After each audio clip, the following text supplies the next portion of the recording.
En l'honneur de la création de l'homme, sais-tu vraiment qui tu es? La révélation du sorcier. Non, tu ne descends pas du singe, qui lui descend de l'arbre. Tu n'es même pas de ma famille, parce qu'on descend tous les deux du même bus. Mais tu es un ange juif, une âme juive. Lors du premier jour de la création, il est écrit « Vaïhi erev, vaïhi boker, yom echad ». Ce fut le jour, ce fut le soir, ce fut le jour 1. Et non comme dans la suite de la création des autres jours de la création, jour 1er. Pour le deuxième jour, il est écrit Vayerev vayivoker yom sheni. Ce fut le soir, ce fut le matin, yom sheni, deuxième jour de la création. Vayerev vayivoker yom shelishi. Ce fut le soir, ce fut le matin, troisième jour de la création. Rashi nous dit, parce que le premier jour de la création, Hachem était seul. Hachem Echad, Ushmo Echad. Hachem était seul, unique. Son nom était unique. Même les anges de service, Malaché Hacharet, n'ont été créés que le deuxième jour. Le cinquième jour, il y a eu la création des poissons. Et pas seulement pour les Tunisiens. Hamza. Les poissons et les oiseaux ont été créés le cinquième jour. Les animaux ont été créés le sixième jour. Lorsqu'Hachem a créé le malach, il a dit il ne mérite pas d'être récompensé parce qu'il n'a pas de yetzara, il n'a pas de mauvais penchant, il ne peut qu'obéir.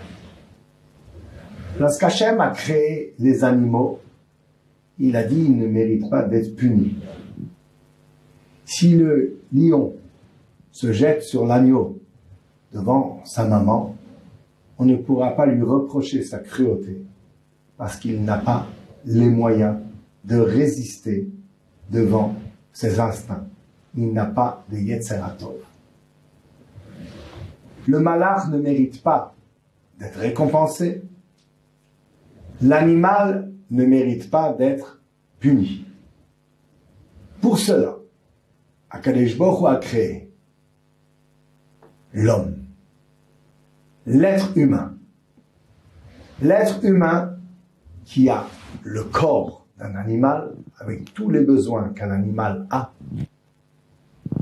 et qui est habité d'une flamme divine, d'une neshama, d'une âme divine, un malach qui l'éclaire. Ner Hashem nishmat adam. L'homme est mi-ange, mi-animal. C'est le conflit constant depuis sa naissance jusqu'à son dernier souffle. Qui aura le dessus? L'âme, la lumière divine qui va l'éclairer, qui va prendre le dessus sur le corps, ou le corps qui va dominer la neshama et l'empêcher de s'élever. Si l'homme fait une mitzvah, il sera récompensé parce qu'il aurait pu ne pas la faire. Si un homme faute, il sera puni parce qu'il aurait pu ne pas fauter. La couronne de la création, le but de la création, c'est l'homme. L'homme qui est mi-ange, mi-animal. Mais sais-tu vraiment qui tu es? Tu ne t'imagines pas la grandeur de l'âme juive. Voici l'histoire d'un chauffeur de taxi israélien aux États-Unis.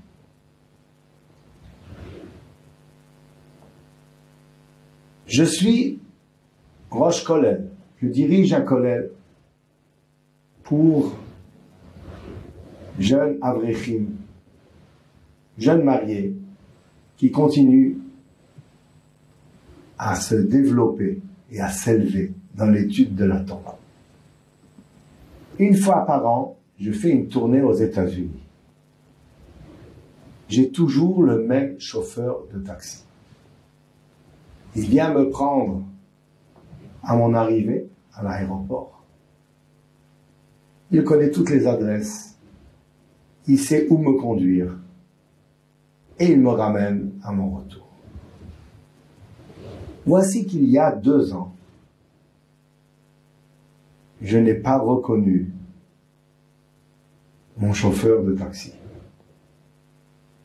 Lui, qui avait grandi en Israël, laïque, sans aucune connaissance de la Torah, voici que j'étais surpris de le rencontrer, qui passe sur la tête, tzitzit au vent, et il vient m'accueillir. Et lorsque je lui posais la question, voici l'histoire qu'il me raconta.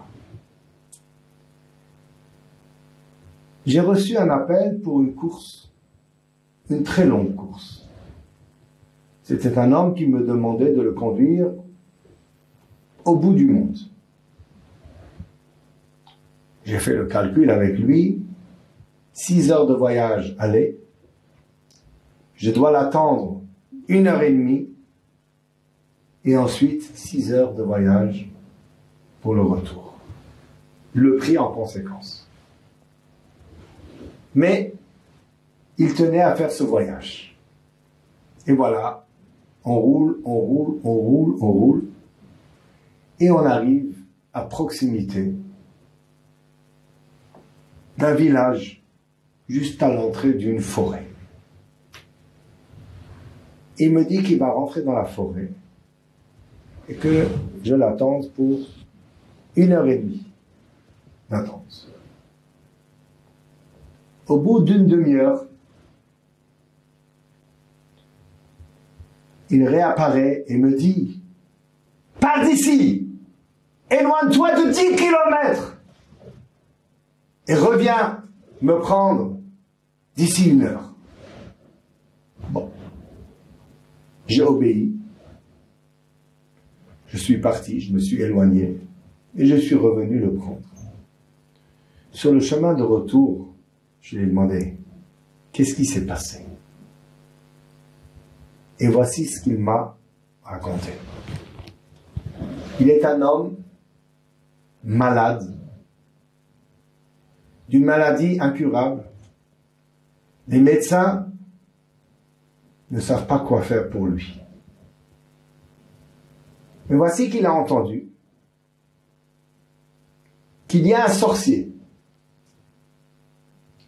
qui utilise ses pouvoirs pour guérir des gens qui ont été malades comme lui et même plus malades que lui. Qu'est-ce qu'il a à perdre? Il a décidé donc d'entreprendre cette course pour aller visiter ce sorcier.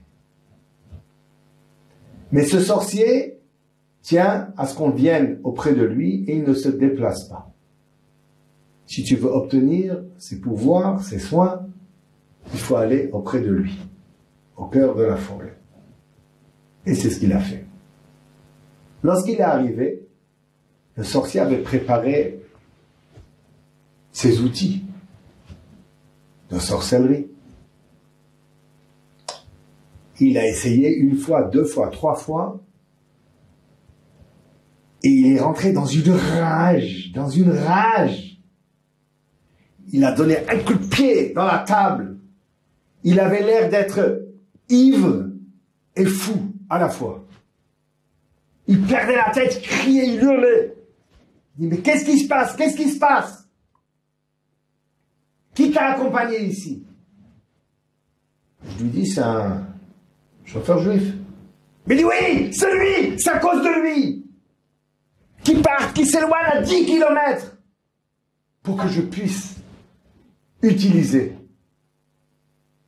ma sorcellerie.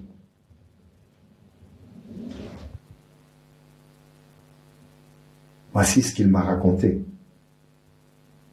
dit le chauffeur, au Roche-Colère.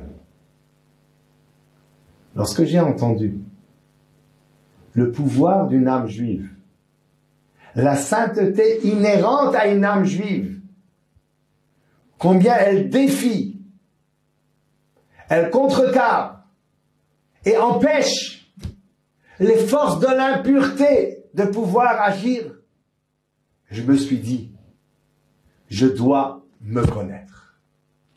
Il faut que j'apprenne ce qu'est être un juif. J'ai rencontré un rave qui s'occupe de Kiruv Rechokim, de rapprocher ceux qui sont éloignés de la Torah.